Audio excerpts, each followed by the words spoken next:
नमस्कार साथियों। तो इस वीडियो में मैं आपको बताने वाला हूं 10 ऐसे इंपॉर्टेंट क्वेश्चन जो आपके एग्जाम 2026 के लिए मतलब ये सब्जेक्टिव क्वेश्चन में आना ही आना है। और जैसा कि आप जानते हो कि मैक्सिमम क्वेश्चन हमारा प्रीवियस ईयर से ही पूछा जा रहा है, पिछले 6-7 सालों से। इसलिए जो मैं अभी क्वेश्चन कराने वाला हूं उसमें प्रीवियस ईयर भी कुछ क्वेश्चन है और ऐसे क्वेश्चन है जो आपके एग्जाम में आने वाले हैं।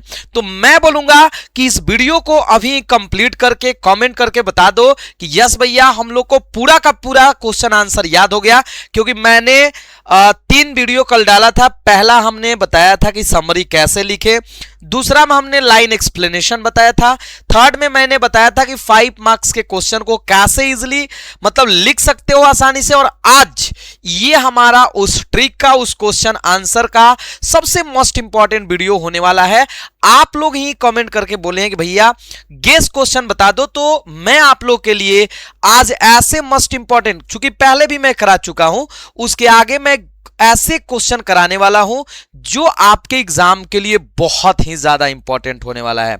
चलिए साथियों, तो आज का हमारा जो पहला क्वेश्चन है ये तो आपका आना ही आना है, ये तो आना ही आना है। और साथ ही साथ कमेंट करके आप सब लोग को बताना भी है कि भैया हम लोग को ये क्वेश्चन एकदम से याद हो गया। हालांकि इसमें 3 क्वेश्चन है, नहीं समझे। पहला क्वेश्चन देखिए क्या कर रहा है, ये क्वेश्चन का मतलब क्या कर रहा है जरा समझना। कह रहा है कि name 4 countries where English is spoken as first, second और थर्ड लैंग्वेज। कभी कभी इसी क्वेश्चन को पूछा जाता है कि name 4 countries where English is spoken as mother tongue. कभी कभी फर्स्ट लैंग्वेज की जगह मदर टंग भी दे देता है, तो आपको याद रखना। सेकेंड तो ठीक है, और थर्ड की जगह देता है फॉरेन। तो आप थोड़ा सा भी कंफ्यूज मत होइएगा, क्योंकि थर्ड जहां देगा फॉरेन भी हमारा हो सकता है, फर्स्ट जहां देगा मदर टंग भी हो सकता है। तो अगर 4 ऐसे देश जहां इंग्लिश को फर्स्ट लैंग्वेज या मदर टंग की तरह यूज किया जाता है, उसमें तो आपको 2-3 ऐसे ही याद होगा। जैसे इंग्लैंड तो सब लोग जानते होंगे, इंग्लैंड जानते हैं कि नहीं जी? बिल्कुल जानते होंगे। इंग्लैंड हो गया, ऑस्ट्रेलिया हो गया, जैसा कि आपके एग्जाम में मतलब एग्जाम्पल दिया हुआ है, आसानी से देख सकते हो। साउथ अफ्रीका, आयरलैंड, ऑस्ट्रेलिया, मतलब ये ऐसे बाबू, ये ऐसे ऐसे देश हैं जहां पर इंग्लिश को ना फर्स्ट लैंग्वेज या मदर टंग की तरह यूज किया जाता है। इंग्लैंड, अब मैच ही होता है जैसे इंडिया का इंग्लैंड के खिलाफ, अभी न्यूजीलैंड के खिलाफ चल रहा है, ऑस्ट्रेलिया। तो ऐसे याद कर सकते हो कि वहां इंग्लिश को हम लोग फर्स्ट लैंग्वेज की तरह यूज करते हैं। ये अपने से ट्रिक भी बना सकते हो। सेकंड, अब सेकंड आएगा तो भैया ये तो एकदम से इंपॉर्टेंट है। यहां केवल ये भी क्वेश्चन पूछा गया कि name any 4 countries where English is use as second language. तो सबसे पहले इंडिया पाकिस्तान, 2 एकदम से याद रख लेना। इंडिया पाकिस्तान सब लोग को याद है ना, मुझे लगता है हर किसी को ये याद होगा। मलेशिया, सिंगापुर, ठीक है ना। India, Pakistan, Malaysia, Singapore, Hong Kong, there are so many countries, पर 2-3 एकदम से याद रखना साथियों, जहां इंग्लिश का यूज सेकेंड लैंग्वेज की तरह होता है। और 4 countries where English is use as foreign language, देखिए आ गया ना, यहां थर्ड लिखा हुआ है, यहां फॉरेन। तो आपको थोड़ा सा भी कंफ्यूज नहीं होना है। चाइना, रसिया, अरब, जापान, ये ऐसे कंट्रीज है जहां पर इंग्लिश का यूज हम लोग कैसे करते हैं, फॉरेन या थर्ड लैंग्वेज की तरह। देखिए फर्स्ट जहां बोलेगा मदर टंग जहां बोलेगा क्या क्या, मेरे साथ साथ बोलो तो एक बार मेरे साथ साथ। सबसे पहले ऑस्ट्रेलिया, ठीक है ना। सबसे पहले इंग्लैंड तो आपको याद होगा, ऑस्ट्रेलिया, इंग्लैंड 2 याद कर लीजिए। न्यूजीलैंड अपने आप याद हो जाएगा, साउथ अफ्रीका भी। इंडिया अगर दूसरा पूछेगा तो इंडिया पाकिस्तान एकदम कंपलसरी आपको याद ही हो जाएगा। और थर्ड पूछेगा तो चाइना। मतलब मैं चाहता हूं कि आप लोग 2-2, 3-3 का ऐसे ही नाम याद रखो, एग्जाम में तो ऐसे ही 4 लिखा जाएगा। ये क्वेश्चन भी बहुत ज्यादा इंपॉर्टेंट है। Are there restriction on press in time of war, क्या प्रेस पर युद्ध के समय कोई रेस्ट्रिक्शन रहता है? क्या प्रेस पर, जो न्यूज़पेपर या मीडिया वाला है, जब लड़ाई लग गया या कोई भी ऐसा चीज जब मान लीजिए होता है, ठीक है ना, जब कभी भी मान लीजिए टाइम ऑफ वॉर होता है, युद्ध होता है, तो क्या प्रेस को थोड़ा देर के लिए रेस्ट्रिक्शन किया जाता है, रोका जाता है? यस, हम लोग क्या लिखते हैं जी, यस, बिल्कुल रोका जाता है। यस, यहां देखो, यहां आर से पूछा हुआ है क्या, यस देयर, हम लोग यहां से लिख लेंगे yes it is true there is ban on the press in time of war. क्यों भाई, because there is a risk of leaking sensitive information, क्योंकि एक मतलब इंफॉर्मेशन देने का एक थोड़ा सा रहता है ना कि लीक हो जाएगा। जो काम हो रहा है, मान लीजिए युद्ध हो रहा है, मान लीजिए 10 मराया कहीं का व्यक्ति, अब 10 की जगह मीडिया वाला आकर चिल्ला देगा 100-200 मारा गया, तो उससे क्या होगा कि देश में अफड़ा तफड़ी मच जाएगा।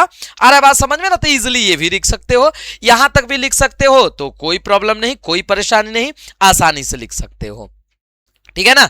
देखिए जो जो मैं बोल रहा हूं, हाँ ये तो एकदम से याद रखिएगा।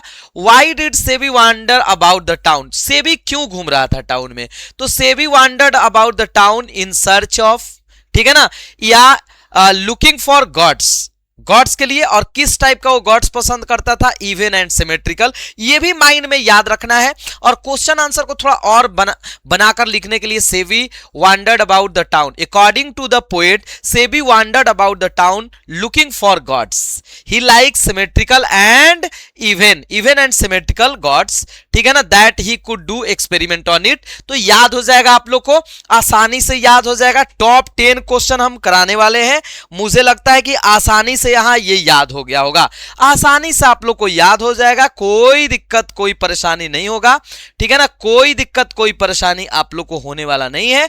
मैं बता रहा हूं, हाँ मैं बता रहा हूं कि आसानी से याद कर सकते हो। देखो ये दोनों क्वेश्चन जरा देखना, name any 5 English writer poets author, कुछ भी 5 English writer poet author dramatist का नाम लिखिए। Rabindranath Tagore, Samuel Beckett, William Shakespeare, John Dryden, T S Eliot, और मुझे लगता है रविन्द्रनाथ टैगोर तो ऐसे ही याद होगा, विलियम शेक्सपियर, जॉन ड्राइडन, मतलब 2-3 आपको याद रखना है, आराम से आपसे क्वेश्चन बन जाएगा, इजिली बन जाएगा। रविन्द्रनाथ टैगोर, विलियम शेक्सपियर, ठीक है ना, और टीएस इलियट, ये तो ऐसे ही याद हो जाएगा, आपके बुक्स में भी दिया हुआ है, 4-5 इंग्लिश राइटर तो आपके बुक्स में ही दिया हुआ है, इसलिए ये 5 मार्क्स क्वेश्चन में हमेशा आता है। इसको लिख लीजिए, एकदम 100% गारंटी के साथ आता है। लेकिन मैक्सिमम स्टूडेंट जो है ना, मुझे लगता है अगर ये 2 नंबर में भी आएगा तो आप 2 नंबर में भी लिख सकते हो।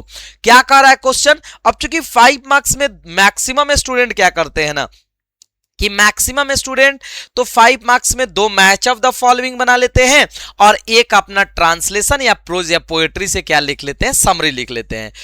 लेकिन मैं कहूंगा कि इसको भी ध्यान दे दीजिए, ऐसे ही याद हो जाएगा। How is English a world global international language, कैसे, आखिर कैसे इंग्लिश को हम लोग वर्ल्ड ग्लोबल या इंटरनेशनल लैंग्वेज कहते हैं, तो हम जानते हैं।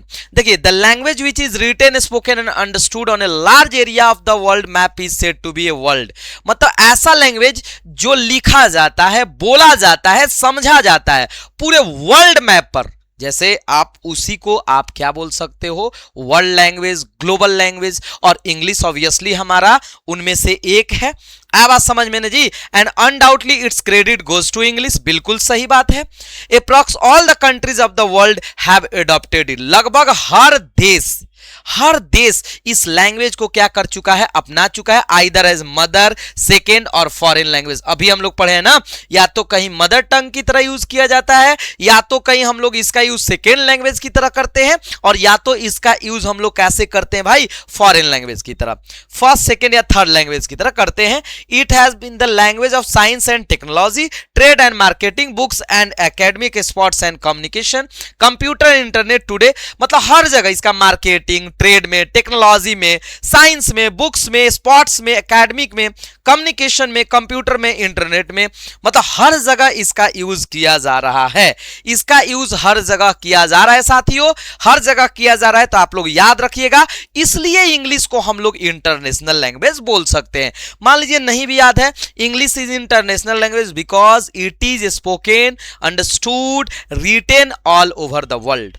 अब याद रखना है इंग्लिश को इसलिए इंटरनेशनल क्योंकि इसका यूज बहुत सारे तरीके से, कोई स्पोर्ट्स में करता है, कोई एकेडमिक में करता है, कोई खेल में करता है, हाँ वहीं स्पोर्ट्स में, internet, computer, science, there are so many places that English is use. ऐसा कोई जगह नहीं आज के जमाने में जहां इंग्लिश नहीं यूज होता है। सो इसको आप लोग याद रख लेना, इसको आप सभी लोग याद रख लेना साथियों।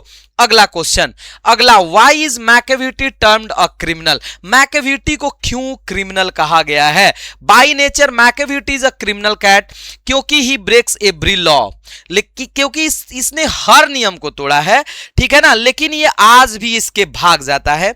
ही commits various sorts of crime, sometimes he drinks milk, sometimes he breaks the glasses, कभी ग्लास तोड़ देता है, कभी मिल्क पी जाता है, कभी, ठीक है ना, jewel case, but found nowhere he never leave any evidence behind him. लेकिन आज तक कभी भी इसका मतलब आज तक कभी भी ये पकड़ा नहीं गया है। आप लोग को एकदम से याद रखना है।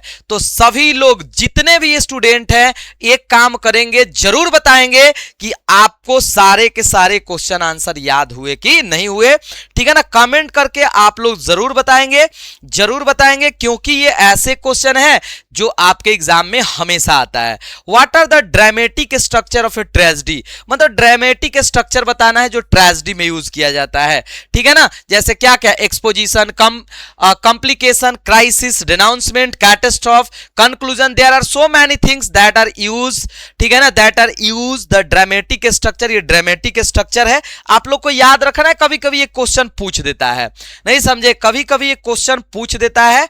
हाँ, who are the whispering never, ये आपको एकदम से याद रखना है। विस्परिंग नेवर्स कौन है?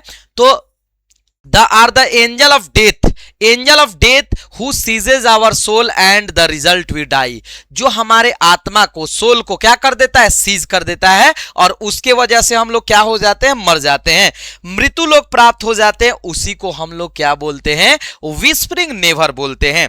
तो ये आपका 8 से 9 इंपॉर्टेंट क्वेश्चन है। अभी जल्दी से इसको रिमेंबर करके नीचे में कॉमेंट करिए, लिखकर कि भैया याद हो गया। उसके बाद दूसरा वीडियो आप लोग के लिए अभी 10 से 15 मिनट के बाद जा रहा है, ठीक है ना।